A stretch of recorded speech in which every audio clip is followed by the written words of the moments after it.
अस्सलाम वालेकुम जी, कैसे हैं आप सब लोग। उम्मीद है खैरियत से होंगे और मेरी शक्ल आप भूल भी गए होंगे क्योंकि बहुत दिनों के बाद एक वीडियो बना रहा हूँ। कभी कभी जोश आता है बनाने का। जनाब, आपके लिए आपकी खिदमत में मोहम्मद यामीन आपकी खिदमत में हाजिर। हाँ जी, आज बात करनी है इलेक्शन पे। चंद दिन रह गए हमारे इलेक्शंस को। मेरा ख्याल है 11 दिन शायद इलेक्शन को रह गए। और फिर से एक बार वही नारा, फिर से एक बार वही क्या नाम है, धूप मेरे आंखों में पड़ रही है।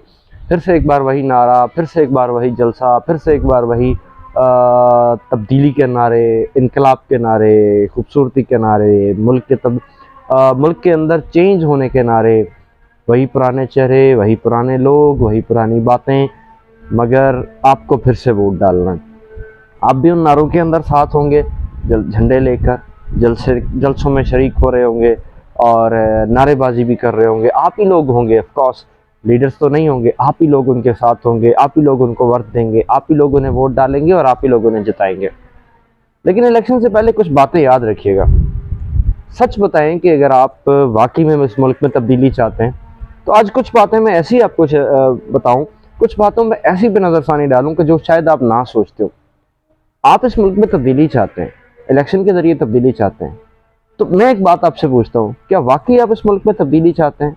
अगर आप इस मुल्क में तब्दीली चाहते हैं तो क्या आज के बाद वाकई में आप बिजली चोरी में शामिल नहीं होंगे?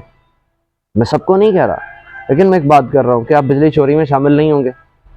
क्या अगर आप वाकई इस मुल्क में तब्दीली चाहते हैं इलेक्शन के बाद, तो क्या वाकई में आप एक सही सड़क छोड़कर सामने 2-4 मीटर, मैं इस बात पे बहुत फोकस करता हूँ कि 100-150 मीटर, यानी मतलब आधा किलोमीटर भी नहीं बनता, उधर का यू टर्न छोड़ के आप रॉन्ग साइड से मुड़ेंगे, ट्रैफिक को जाम करेंगे? क्या वाकई आप इस मुल्क में तब्दीली चाहते हैं? सच बताइएगा कि कहीं अगर आपका काम फंस जाए तो क्या आप रिश्वत देने के बजाय थोड़ा सा सब्र करना पसंद करेंगे? कि आप इस मुल्क में तब्दीली चाहते हैं? अगर आप वाकई इस मुल्क में तब्दीली चाहते हैं तो क्या आप भी 2 नंबर चीज़ें बेचना बंद कर देंगे? आप भी मुल्क का सही से टैक्स देंगे? आप भी झूठ बोलना छोड़ देंगे? आप भी वक्त पर, जब आपको ज़रूरत हो, सियासतदानों का इस्तेमाल करना छोड़ देंगे? क्या ऐसा नहीं है कि हम लोग भी सियासतदानों के नारे तब मारते हैं और उसी पार्टी के नारे मारते हैं, उसी सियासत के नारे मारते हैं जहाँ से हमारी, जिनके पीछे चलने से हमारी इदारों में वाह वाह होती है, हमारे नारे लगते हैं, हमारी पब्लिसिटी होती है, हमें कोई नौकरी शौकरी मिल जाएगी 2 नंबर तरीके से, या हम थानों में जाएंगे या उधर जाएंगे, दूसरी जगहों पे जाएंगे, जाके अपने आप को चौड़ा होकर दिखाएंगे तो हमारी वहाँ पे बात चल जाएगी। क्या आप भी नहीं ऐसा करते? क्या आप भी इसी वजह से पार्टी में शामिल नहीं हैं? अगर ऐसा है तो फिर इस मुल्क में तब्दीली नहीं आएगी। अगर आप उस्ताद हैं तो क्या आप वाकई टीचिंग ईमानदारी से करते हैं? क्या आप गवर्नमेंट स्कूल्स में पूरा टाइम देके टीचिंग करते हैं?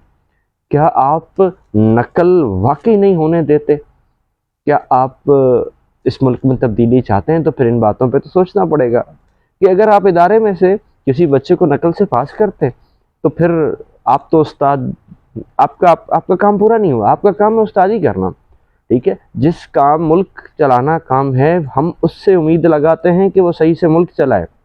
लेकिन जिसका काम पढ़ाना है वो सही से ना पढ़ाए, जिसका काम गाड़ी चलाना है वो सही से ना चलाए, जिसका काम बिजली चलाना है वो सही से ना चलाए, तो फिर मुल्क में तब्दीली कैसे आएगी? अगर आप माँ बाप हैं, सच बताइएगा, क्या आपकी जेब से पैसे निकल के बोर्ड में नहीं जाते जब आप रिश्वत देकर अपने बच्चों का रिजल्ट बनवाते हैं या उन्हें नौकरी दिलवाते हैं या उनका कोई काम दिलवाते हैं? क्या सही बताइएगा, क्या क्या आप इस मुल्क के ज़िम्मेदार नहीं हैं? अगर आप इस मुल्क के ज़िम्मेदार हैं तो फिर भाई मुल्क में तब्दीली नामुमकिन। यही महंगाई, यही नारे, यही रोले रप्पे, यही फनकारियाँ होती रहेंगी और आप झेलते रहेंगे।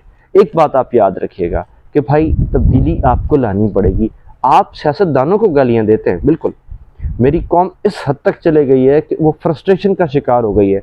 मेरी कौम इस हद तक चले गई है कि वो कोई और वीडियो होती है और उसके नीचे कमेंट एक सियासी चल रहे होते हैं, वो एक दूसरे को गालियाँ देती है, माँ बहन तक जाती है। लेकिन सच बताऊं, बेईमानी, चोरी, फ्रॉड, फड्डे, फसाद और एक कोई करप्शन हमारे दिलों में और हमारे दिमाग में घुसी हुई है।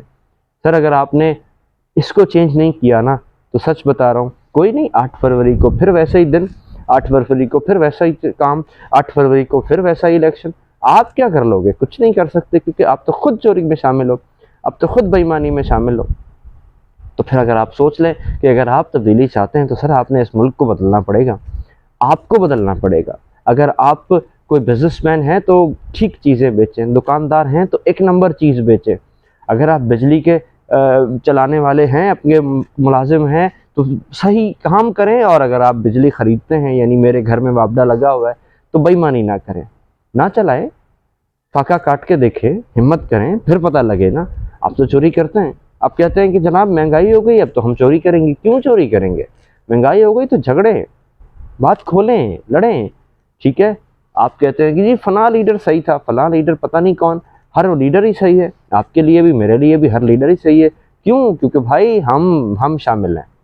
तो कोशिश करें कि आज अब इलेक्शन का वक्त है, अपने इलाके में उन लोगों को देखें जिनसे आपको इंडिविजुअल बेनिफिट ना हो, सिर्फ आपको इंडिविजुअल बेनिफिट की उम्मीद ना हो कि वह आपको कोई नौकरी की ऑफर देके आप उनको वोट दे देंगे। तो फिर तो सर आप, ये इंडिविजुअल बेनिफिट हो गया। आप वो नौकरी भी बेईमानी से करेंगे, मैं वादे से कहता हूँ, आप वो नौकरी भी बेईमानी से करेंगे। तो भाई इंडिविजुअल बेनिफिट को छोड़कर मुल्क के बेनिफिट के बारे में सोचकर अगर आप वोट देंगे, तो फिर वो किसी भी पार्टी का हो, चाहे वो आज़ाद उम्मीदवार हो, चाहे वो किसी पार्लिमानी बड़ी पार्टी का है या किसी छोटी पार्टी का है, उसके अंदर आपको कोई फ़र्क नहीं पड़ना चाहिए। एक छोटा सा मैसेज था मेरा, उम्मीद करता हूँ कि आपको समझ में आया होगा। कुछ बुरे कमेंट कर लीजिएगा, कुछ अच्छे कर लीजिएगा, लेकिन कर ज़रूर लीजिएगा। दुआ में याद रखिएगा। अल्लाह हाफ़िज़ नासिर।